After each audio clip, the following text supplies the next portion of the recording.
Demandez ouvrier révolution socialiste. What's happening, everybody? I'm Hassan Piker, and this is the hasL broadcast coming to you live from Tabernacle, Le Heart of Canada. At Quebec, wait. Just kidding. I'm here in Los Angeles, California. It's a sunny day here in Los Angeles, California, and I'm live. I'm alive, and I hope all the boys, girls, and MPs are having a fantastic one, because today's a beautiful day. Today's a wonderful day. Today is a day of La Révolution in Le Canada. Just kidding. I'm going to get into all of that in a second, but I'm Hassan Piker. This is hasL broadcast, and this is time for my personal news. Tabernacle, personal news about what has happened in the world of Hassan Piker in between the time period where I pressed the stop streaming button and pressed the start streaming button. So help me God. And let me tell you, a lot has taken place. Okay. First and foremost, ended the broadcast last night. Very tired. 7 hours, 8 hours almost. Was feeling real tired. And what did I do?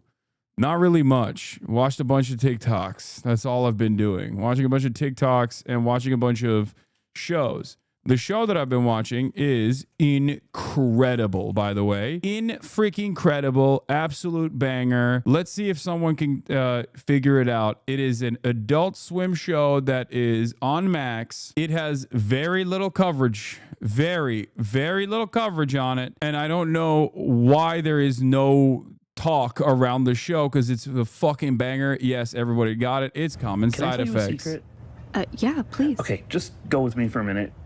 What if there were a medicine that could heal, like, almost anything? The artwork is amazing. The comedy is amazing. A mushroom. Not just The voice acting is amazing. The caviar, the ghost orchid of mushrooms. We spend more money than ever on healthcare, and everyone's still sick. Think about all the people who make tons of It money is just so from keeping good. us sick by keeping us unwell. This company, Reutical Pharmaceuticals. their Mike CEO Judge is this like in it. evil. He's not even smart enough to be evil. He's like the devil's idiot butler. You know how bad my life is right now? You hear that? You hear that voice? Yeah. Ah, great. Now my room service is here. What is it about? Rick? It's about a guy who's like, he's like a crazy mycologist, like an amateur mycologist. He's like kind of a brilliant guy, misunderstood, who finds a mushroom that literally saves people's lives. Any kind of issue you have, it saves your life. You can like evade death, basically. And it's about him going up against the DEA and big pharma, like pharmaceuticals. Big pharmaceuticals and how much control they have over the government. It's like conspiratorial, but it's really, really, really good. What would happen if I brought this company like a new product? You mean like a drug? Yes, kind of. Get me something by the end of Q3 and you can have my beach house. Can we meet up? It's kind of urgent. There's a What is lot going of on, drama Marshall? in it. Two There's a things to lot mention. Some people are of following action me, and in I it. brought my tortoise. Francis, look Yeah, around. Mike Judge is the executive producer, and it's fucking amazing. It is so amazing. I loved it. Highly, highly, highly recommended. And as you guys know, I'm a big advocate for, like, this is not a secret. I am a major advocate for, you know, healthcare and medicine and modern medicine in general. And this show is not just about like holistic medicine or whatever, but it is actually more so about capitalism. It's a show that is anti-capitalist. It's a show that talks about how the profit motive should be nowhere near the field of healthcare and why it sucks. And I suspect that because it's such a good show, it'll probably get fucking canceled, like that other show that was a really artistic one. What is it, Scavenger's Reign or whatever? Wait, that got confirmed for season 2? Or no, season 2 confirmed for Common Side Effects. Okay, that's good. Scavenger's Reign was the show that I also loved that unfortunately got canceled. Not Raised by Wolves. I watched Raised by Wolves as well, but this is amazing. This is really, really, really good. Now, does this look healthy to you? We have a chance here to change the world. Common Side Effects. Series premieres with back-to-back episodes. Fantastic. Amazing. Was it made by the same team? Because it kind of makes sense. It has like very similar movement. I don't know how else to describe it. Obviously, the art style is different, but the movement that you can see, oh, dude, there's little things that I guess like I still have that artist dog in me a little bit, right? So when I see certain things, like certain frames, I'm like, wow. Like, what a fucking incredible way to tell a story. Like, I'll give you a little example. This is a fantastic version of what I'm talking about. This is definitely an incredible cutscene that went viral. I remember watching this, not realizing that this was the show, and thinking, oh, I would watch this show for sure in a heartbeat. But here. Right. I have one free team. Capano and I love their faces. I love the art style. It's weird. It's supposed to be weird. And I like how weird it is. It's not pretty. It's on purpose. Harrington. Great. Are they any good? Look at the also one other thing I'm going to say. The facial expressions and the voice acting together remind me of, like, maybe not even the facial expressions, because the facial expressions are even better than the example I'm going to give you. But the voice acting reminds me of like the free flow style that Rick and Morty early seasons had that was really good. And it was really human almost. Some animated shows don't achieve that. This does. It's so fucking good.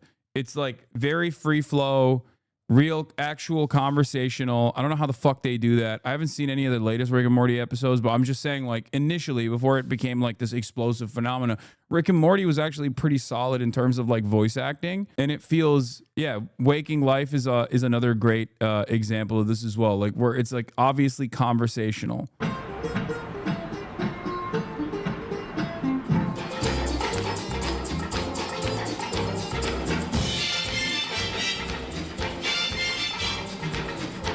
Look how much they tell you. Look how much story they tell you with such little motion. Shake, Sinora, shake your body liner. Shake, Sinora, shake it all the time. Clearly, these guys are incompetent. They're incompetent DA agents, but they love one another. They're fantastic. They work with one another. Work it all the time. My girl's name is Sonora. I tell you, friends, I adore her. Oh, fuck, this ruined it. When God she damn it. dances, oh brother, she's a hurricane in all kinds of weather. Jump in the line, rock your body on time. Yeah, Capano and Harrington. Yeah, they're good. They're good. This scene alone sold me on the show initially. Yeah, this I watched it. I loved this, and I never actually went back to find out what it was. Yes, I'm not missing out on Lazarus. I know there was an Istanbul mention on Lazarus, okay? Just stop. I know. I've been watching Lazarus as well. Let me fucking glaze one other show that I'm watching that I think deserves a lot of praise before you slam in Lazarus shit. Anyway, Common Side Effects is the name of the show. It's amazing. It's really fun. It's very funny. It gets dark at times. It's very thoughtful. Big recommend. Big time recommend. It's like the opposite of fucking Devil May Cry. This chatter says, watch Devil May Cry on Netflix. Yeah, the guy who made Devil May Cry fucking loves Asmongold. That's all I needed to know about the politics and the worldview of the show. We're over here talking about like actual fire shows that have an artistic vision that is elevated in its commentary, and you're like, here, watch this fucking slop. I mean, Devil May Cry is fantastically drawn as well. Incredible animation, incredible movement. I'm not going to shit on that. It's great. I've been watching it as well. But it's just like, this is closer to art house in comparison to Devil May Cry. Devil May Cry is great. It is not well drawn. You're wrong. I think Devil May Cry is well drawn. It's good. I mean, DMC is good too. Don't get me wrong. I just think that it doesn't hold a candle to what I'm showing you with Common Side Effects. Common Side Effects is a must-see. What's your take on KNEECAP bending the knee to Zionism? Oh, you mean that saying that they're not that they condemn Hamas and Hezbollah? Yeah, of course they're gonna say that, dude. What are you talking about? You'll go to prison. Like, yeah, it is what it is, you know? At their level, especially as they're up and comers, like, yeah, of course they're gonna fucking be like, yeah, it's really bad and scary. They're doing terrorism. I'm so scared of terrorism. I'm so sorry for saying this is a terrorism. No one's gonna run around being like they love Hamas and they love Hezbollah. That's it. They're just not going to do that. Especially people who aren't like anonymous Twitter accounts, or like someone who is academic, or someone who has the capacity to like explain what their position is. Someone like myself, I still get yelled at all the time. They'll be like, oh, dude, you love Hamas and Hezbollah. And it's like resistance groups are going to exist as a direct consequence of the much larger, much greater evil of Israel and the United States of America. It is the reality. You don't have to agree with all of their methods or even their domestic affairs. But the reality of the matter is, like, if you don't want any sort of reaction or retaliation, well, you can't just like keep fucking melting people. You have to do your 15 condom hummus before you, before they let you speak. The question always is, who do you think is the villain here? Who do you fucking think is the villain? Do you think it's the violent resistance against the apartheid state, or do you think it's the state that's doing the apartheid and also doing a genocide on top of that? It's the fucking state doing the apartheid and doing the genocide. Yeah, violence begets violence. There's going to be an inevitable reaction to the 76 years of fucking occupation. It's no different than demanding that you condemn the Nat Turner Rebellion or demanding that you condemn the Haitian Revolution. Demanding that you condemn the ANC, the FLN, the IRA over and over and over and over and over and over and over again. It's just like, it's just a way to try and desperately move the conversation back into a place where Israel is seemingly the victim. It's fucking bullshit. Kneecap, lame, sellout, pussies. Okay, everybody needs to fucking calm down as well. And like they were on the verge of going to prison. Okay, calm down. They're still eating a lot of damage here. The entirety of the fucking music industry literally got up in arms and started bitching at them. And then it didn't end there. They literally turned around and got Israel advocacy organizations to demand actual investigations, like criminal investigations. Look, the real story is they said, fuck Israel, free Palestine on their post in Coachella. And then that caused everyone to do the fucking classic thing where they use a fine-tooth comb to find any moment or anything that they've ever said that they could remotely use against them, to find old footage of them in a concert. I forget where it was, where they were saying like, up Hamas, up Hezbollah. And then that is what created a fucking British investigation, a British counterterrorism investigation. And for that reason, they had to back down and be like, yo, my bad. We condemn Hamas. We condemn Hezbollah. The kill your MP is the major thing. That's why MPs are blasting them. Wait, I didn't even see that they said kill your MP. They got the Hassan Abi treatment, but the difference is they're not fucking political commentators. They're musicians. So obviously, regardless of their political perspective, regardless of their political framework, like their major output is not this. This is all I fucking do. So I can explain my positions over and over again, regardless of how much people clip me out of fucking context. This is so funny when motherfuckers be like, I know it's objectively cowardly to backtrack. Okay. You go tell your boss right now that he's facilitating, he's playing a formative role in, I don't know, the Israeli apartheid regime. Like, many people don't realize that the dynamic is, when you're a public figure, the dynamic is obviously different. You have to play a balanced role. Don't say not even the same thing. It is the same thing. It's just like, it's literally the same thing. The reason why you don't say that in your fucking place of work is for the same reasons why they had to fucking back down. You know what I mean? As artists, they have a lot more leeway, but there's still artists who are in the UK at the end of the day, or go to the UK at the end of the day. And it was like some of the fucking Irish politicians were even coming after them, which was crazy. Listen, you don't have to love Hamas. You don't have to want to hug and kiss Hamas.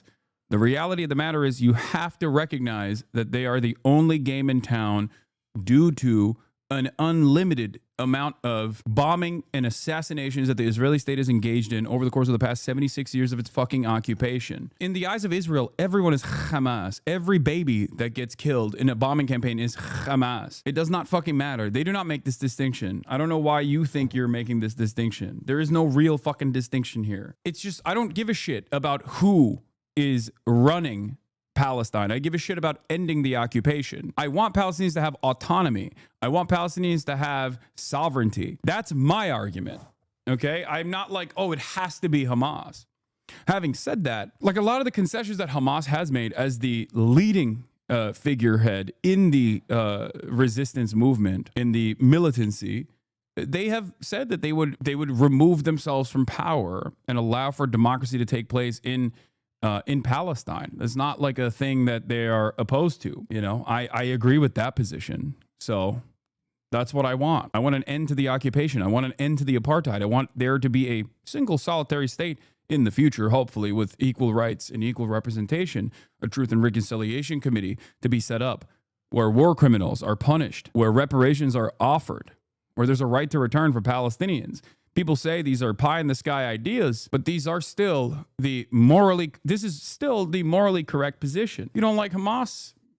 Then eliminate the actual reason for Hamas to exist, because Hamas is just a name. There's always going to be a militant resistance against an endless amount of violence that is a necessity for the maintenance of an apartheid. It's perfectly normal for people to say, well, okay, you killed my parents, you killed my cousins, you blew up my school, you blew up my mosque, I'm starving, I'm gonna fucking take up arms against you.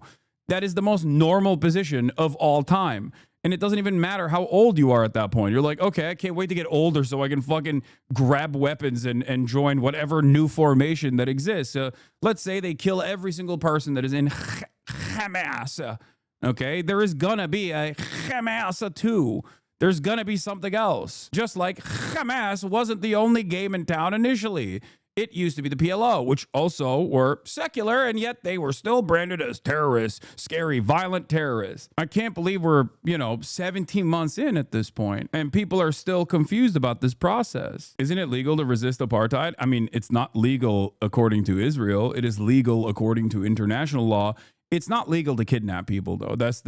It's not legal to open fire on civilians. It's not legal to kidnap people. The reality of the matter is, like, a lot of the things that unfolded on October 7 in the hands of the Hamas-led coalition of Palestinian resistance was atrocities. It's true. This is real. Saying that is not a ridiculous position. It's like saying the Nat Turner Rebellion was horrifying, okay? Because it was. But at the end of the day, what do you think about when you think about the abolition of chattel slavery? You think about the abolition of chattel slavery. You think about how horrifying and cruel of a practice it was to literally have slaves. You don't think about the slave rebellions that took place and how violent that rebellion was. When you think about the Holocaust, you don't turn around and go, the Warsaw Ghetto Uprising. Well, you sure killed a bunch of Germans in the process. How dare you? No one says that. Everyone thinks about how fucking horrifying the Holocaust was. Everybody understands in the rear view mirror that violence begets violence, and that the more violent a process becomes, in terms of the justifications for an apartheid, the regular daily maintenance of said apartheid, the more violent that resistance is going to look like. And it's crazy because, like, people, when you say this, people go, nah, that's fucked up, unacceptable.